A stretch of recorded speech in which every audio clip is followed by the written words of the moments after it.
It began with a press conference no one had anticipated, yet one no one would ever forget.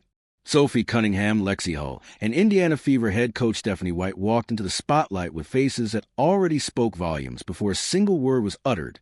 Fans had expected the usual fare, updates on community work, a team initiative, maybe a feel-good announcement. Instead, the atmosphere was heavy, thick with unease. The clicking cameras, the leaning microphones. This was a routine pre-game chatter. Something larger, something unsettling was about to unfold, and somehow it touched the NBA's brightest star. For hours leading up to the announcement, rumors churned across social media. Group chats lit up. Sports talk shows speculated recklessly. Insiders dropped cryptic hints. The names tied to the event, Cunningham, Hull, and White, were enough to set imaginations racing. Each stood for resilience, leadership, and respect. Together, they signaled something serious, something urgent.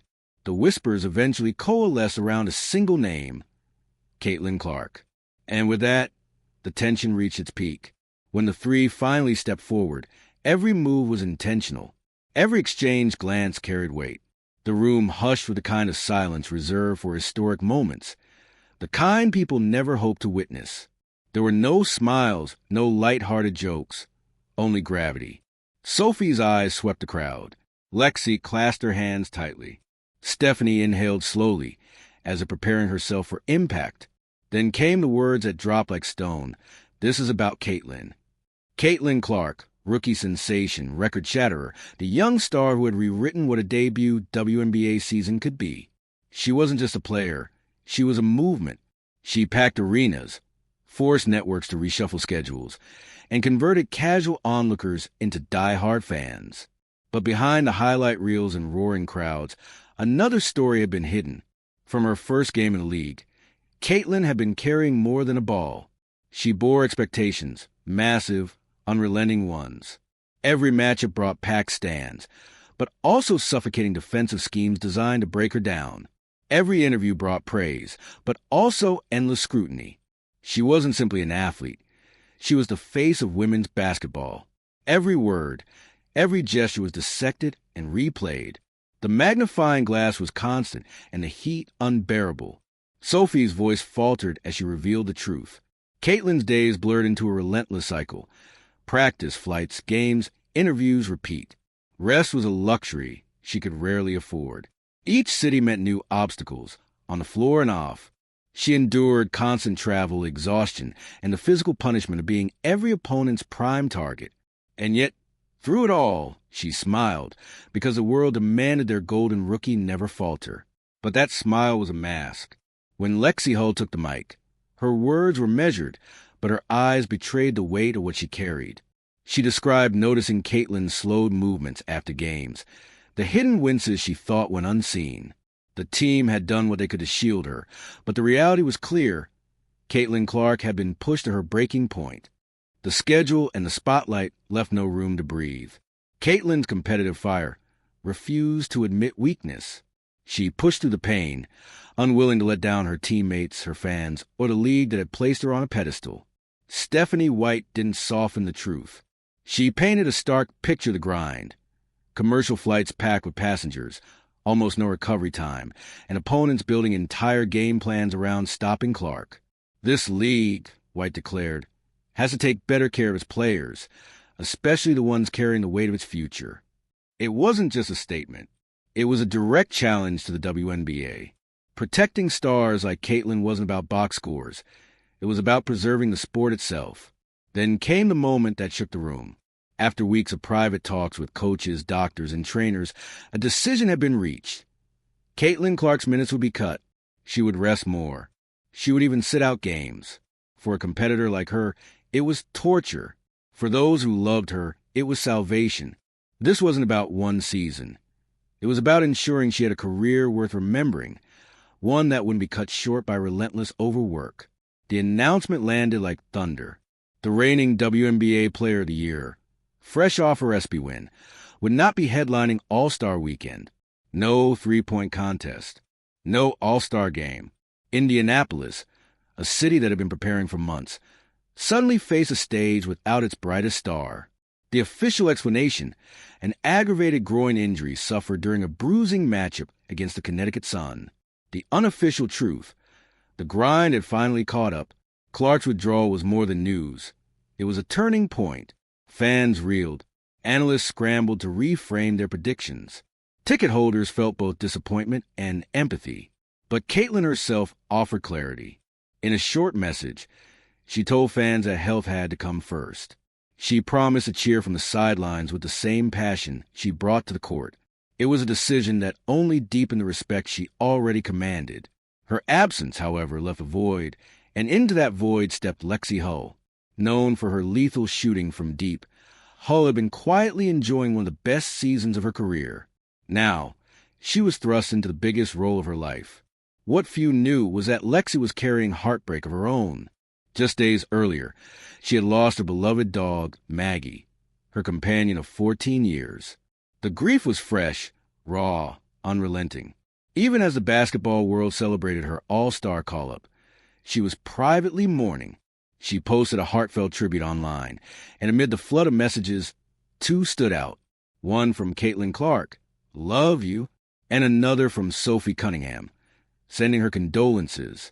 In the high-pressure world of professional sports, it was a reminder.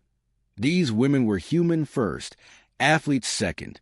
If Sophie Cunningham had a reputation, it was for loyalty. Earlier in the season, when Clark had taken a hard hit, it was Sophie who rushed in to defend her. Consequences be damned. The league fined her, but fans adored her for it. She was more than a teammate. She was a shield, and her loyalty didn't stop with Caitlin. She stood firmly by Lexi, too, especially in her quietest, hardest moments. In the days after Maggie's passing, Sophie Cunningham made sure Lexi Hull never carried her grief alone. Whether it was a quiet word at practice or a shared silence on the sidelines, Sophie was there. That unspoken care between Sophie, Lexi, and Caitlin became the heartbeat of the Indiana Fever. Fans noticed. They celebrated it. Soon, they gave the trio a nickname, Trace Letches. Sweet, strong, and the perfect blend, just like their bond. Sophie leaned into the name, even designing a custom shirt with cartoon versions of the three. It went viral instantly. Fans wore it to games, posted photos, and turned what began as a lighthearted inside joke into a symbol of pride. But the shirt wasn't the story. The bond was. In a league built on competition, this was about camaraderie, about three women carrying each other through wins, losses, and life itself. Caitlin brought the flash. Sophie brought the fire. Lexi brought the focus. Together, they became the anchor of the Fever, the glue holding the team together in the turbulence of a grueling season. Their bond wasn't crafted in a marketing office.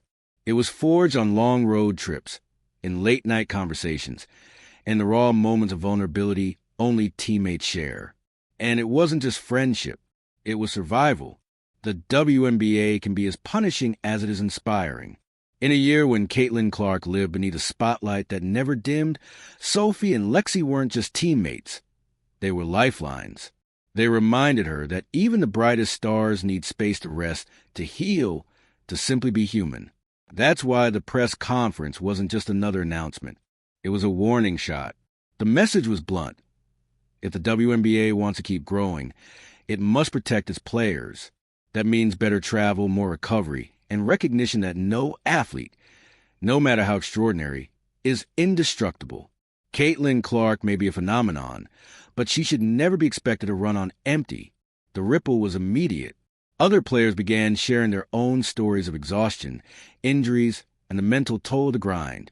Coaches rethought rotations. Even league officials started to float changes.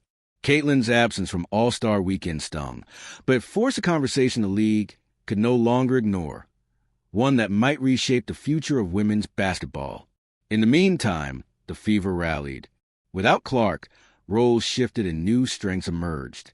Lexi Hull's shooting caught fire. Sophie's leadership grew louder, steadier. And from the sidelines, Caitlin was still very much present, cheering, encouraging, coaching. A reminder that leadership isn't only about points scored, but about how you lift those around you. That's the legacy of Trace Letches. Not just the wins or highlight reels, but the bond that turned hardship into strength. They showed that greatness in the WNBA isn't measured solely in trophies, but in the way you protect and uplift your team. The microphones may have been packed away, the crowd dispersed, but the words of Sophie, Lexi, and Stephanie White lingered. This was never just about one player. It was about a league at a crossroads, deciding between spectacle and sustainability. For the Fever, the answer was simple: protect your own. Caitlin Clark's rookie season will be remembered for the records, the meteoric rise, and the nights she lit up the game. But it will also be remembered for this pause, the moment basketball stopped to take care of its brightest star. In that pause, fans saw something more powerful than any highlight. They saw heart. And while the press conference set the stage, the real story unfolded in the days that followed. Caitlin's absence rippled beyond the scoreboard. TV panels dissected it. Former players weighed in. Fans filled comment sections with both praise and criticism. Some called it preservation.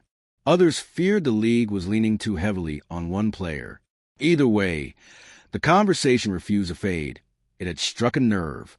For Caitlin, stepping away was both relief and torment. She had built her identity on competing, on shouldering the weight, on delivering when it mattered most. Now, for the first time, she had to watch from the sidelines. Caitlin watched from the sidelines as her team fought without her. It was a test in humility and restraint, not of her skill, but of her patience. Every instinct screamed to get back on the court, yet the wiser voices around her reminded her this was a marathon, not a sprint. Sophie Cunningham became the clearest of those voices in human form. Relentless in her care, she made sure Caitlin didn't push too soon. At practice, she kept her laughing. On game nights, she stationed herself nearby, offering subtle observations about plays and highlighting moments of brilliance from teammates. She understood that Caitlin needed to feel connected even if she wasn't contributing physically. In doing so, Sophie became more than a protector. She became a bridge, keeping Clark's spirit woven into the team's fabric. Lexi embraced the same responsibility. She and Caitlin developed a silent language during games, hand signals, shared glances, little ways to keep her involved from the bench. For Lexi, this wasn't merely about filling Clark's role. It was about honoring her.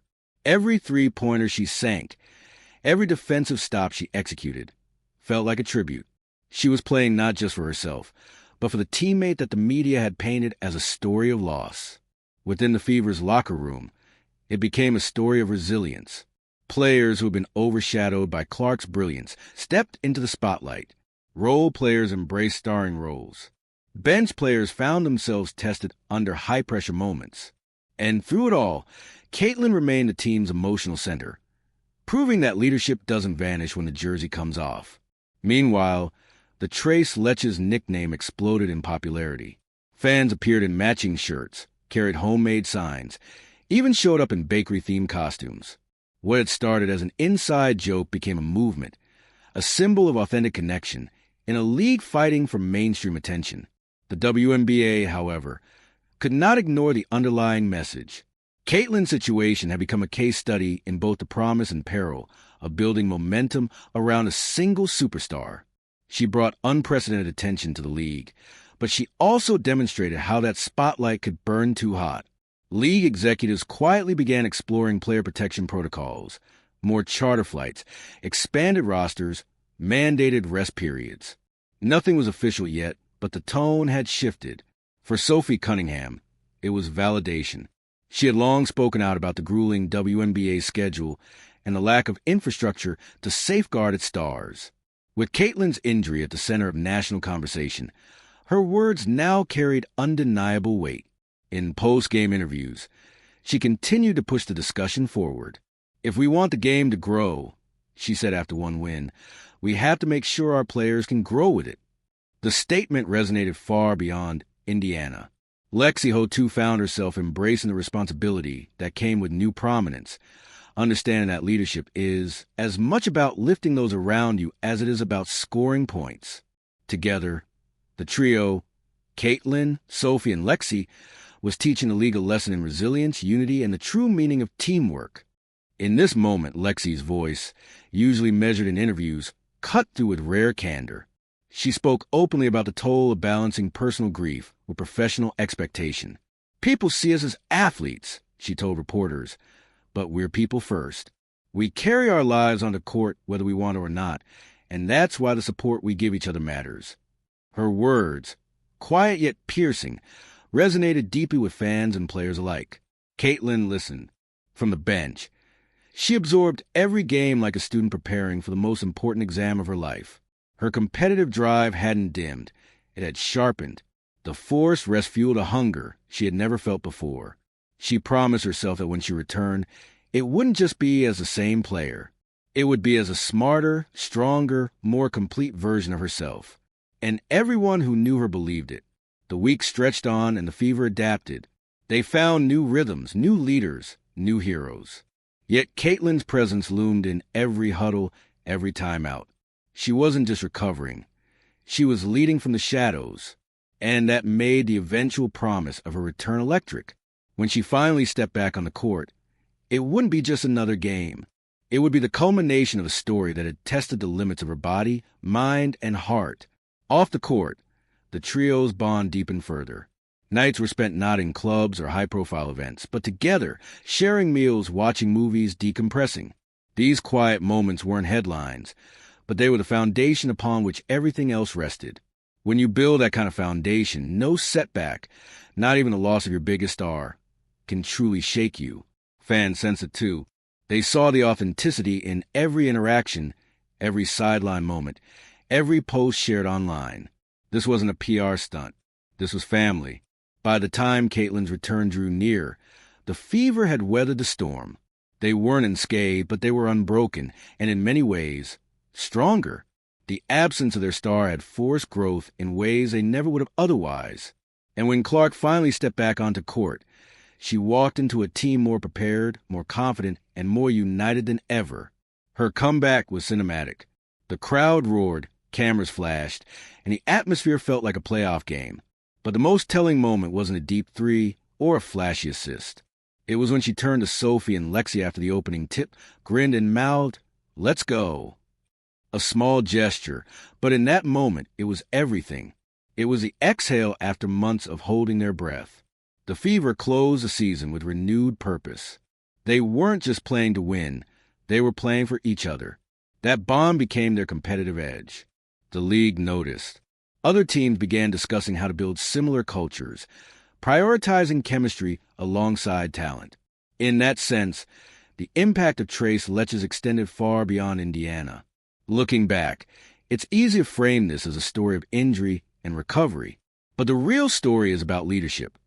Knowing when to push through pain and when to step back, about teammates who refuse to let you carry the load alone, about loyalty that turns a group of professionals into a family.